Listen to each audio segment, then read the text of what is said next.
este caso, informarse sobre la economía. No es que esté todo bien, pero hay algunos indicadores que son llamativos. Por ejemplo, un descenso de alrededor de 40 puntos del viernes a hoy en el riesgo país. Y entendemos que el riesgo país tal vez no nos afecte de manera directa, pero sí de manera indirecta. Afecta al país y afecta a todos los ciudadanos de este país. Y nos encantaría saber qué está pasando, Luciana Salcedo, si esto es una primavera, si esto va a durar, no va a durar. Buenas noches.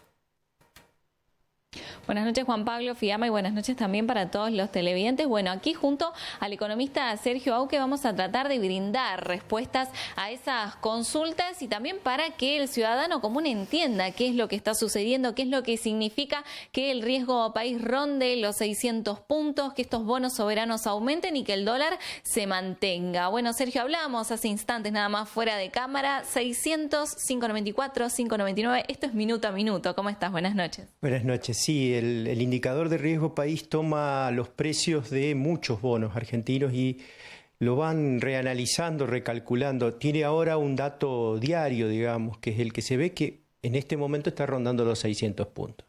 Eso es poco conocido en la Argentina porque lo tuvimos niveles de 550 más o menos en enero, febrero de este año durante un tiempito nada más. Y eso refleja que la cotización de los bonos es mucho más alta, es decir, hay mucha gente comprando esos bonos pensando que van a subir. ¿Qué fue lo que pasó? Hasta las elecciones había dudas en la capacidad de repago del gobierno argentino. Es decir, el nivel de reservas en dólares que tenía la Argentina para pagar esos dólares era negativo. Hoy sigue siendo negativo, no ha cambiado eso, pero hay un elemento fundamental. El Estado norteamericano, a través de Bessent, a través de Trump, salió a decir que va a sostener a la Argentina en lo que necesite. Y lo mostró, compró más de 2.000 millones de dólares en pesos y otorgó un swap, un préstamo de 20.000 millones de dólares que se supone que ha sido iniciado recién su utilización. Entonces, todos los vencimientos que están siendo ahora en enero o los del año 26 parecen asegurados en su pago. Entonces, todos los que tenían esos bonos y los que quisieron salir a comprarlos entendieron que su cotización salió mucho más alta. Entonces, el mercado lo reflejó y el riesgo país bajó.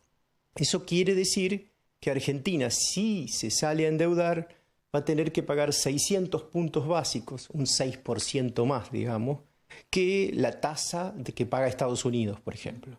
Entonces, tengan en cuenta que en algún momento eso llegó a 1.200, 1.300 y eso quería decir que había que pagar 13% más que la tasa de Estados Unidos.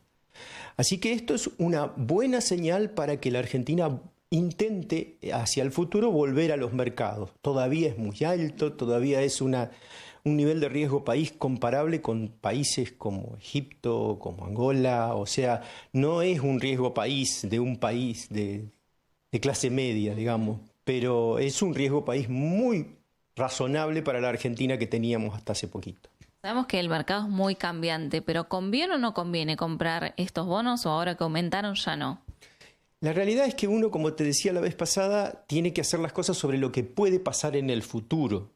Y el golpe fuerte de las elecciones y del efecto que dio el respaldo de Estados Unidos sobre Argentina se mostró ya. Hay muchos operadores que sostienen que todavía hay mucho tiempo para subir los bonos argentinos. Vamos a ser sinceros, si los bonos argentinos empiezan a ser pagados regularmente, se pierde el miedo al default y la Argentina entra en esa regularidad de pagos, los bonos argentinos todavía están cotizando muy bajo, digamos, para con cualquier bono normal de un país soberano razonable, digamos.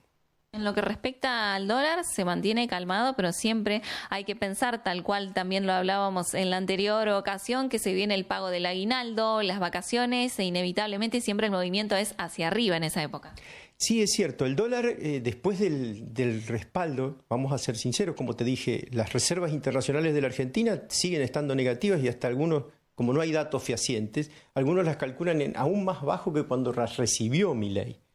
Ahora bien, el respaldo que te dio Estados Unidos en eso es muy, muy importante. Ahora, lo que está claro es que hay muchas dudas, siguen existiendo dudas sobre, como te decía la vez pasada, si este tipo de cambio es compatible con industrias, con determinados niveles de industria. Se han visto datos de la industria textil muy negativos en los últimos tiempos porque a ese tipo de cambio no puede competir con el extranjero hoy, sin las reformas estructurales o lo que sea, pero en este momento no puede competir. Y además, en este fin de semana, todos estos son trascendidos que salieron de charlas que tuvieron en Estados Unidos los principales integrantes del Ministerio de Economía, de que muchos inversores internacionales le dijeron, hoy lo negaron, pero le dijeron que con este tipo de cambio no quieren invertir en Argentina todavía porque lo consideran atrasado. Ahora, esto no tenemos ninguna confirmación sobre este tema. Siempre, como decíamos, discutir sobre si está atrasado o está adelantado el tipo de cambio es una discusión muy, muy técnica, casi diría metafísica, digamos. Lo que sí es cierto es que hoy el sector público, digamos, o sea, el Estado está logrando sostener la banda. Ahora, la banda sube en su techo solo 1% mensual, mientras que la inflación, que vamos a conocer mañana, si no me equivoco, está por arriba del 2%. Y esta vez va a estar un poquito más por arriba del 2%. Entonces, todos los meses el deterioro del tipo de cambio, de la banda máxima del tipo de cambio, es un 0,8, un 0,9%. Y entonces eso sigue comprimiendo ese tipo de cambio real que nos asusta, digamos.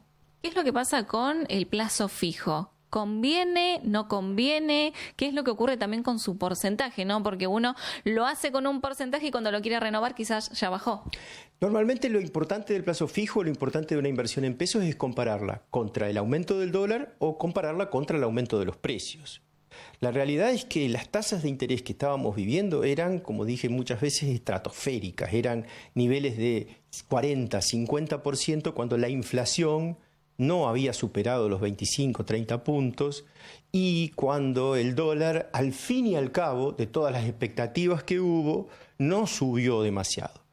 Por lo cual, esas tasas de interés fueron, se dice, tasas de interés reales, efectivas, que superaron la inflación y que eran muy, muy fuertes y que eran esencialmente para que la gente se mantenga en pesos y no se vaya al dólar.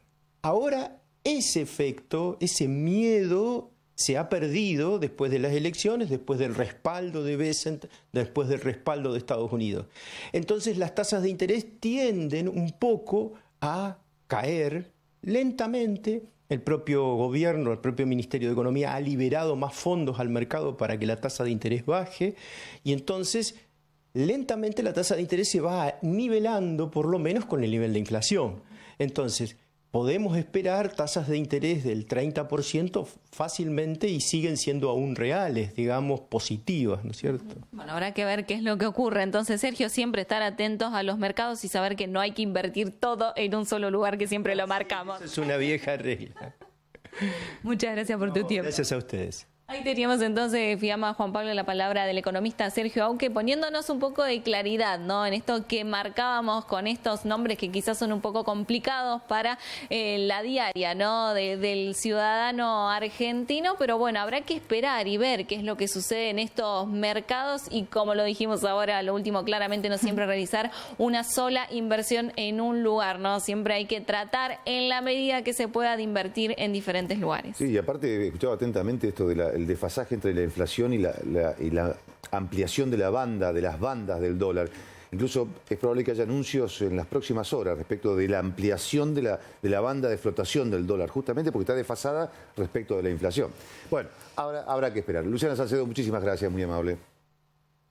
Gracias a ustedes, hasta mañana.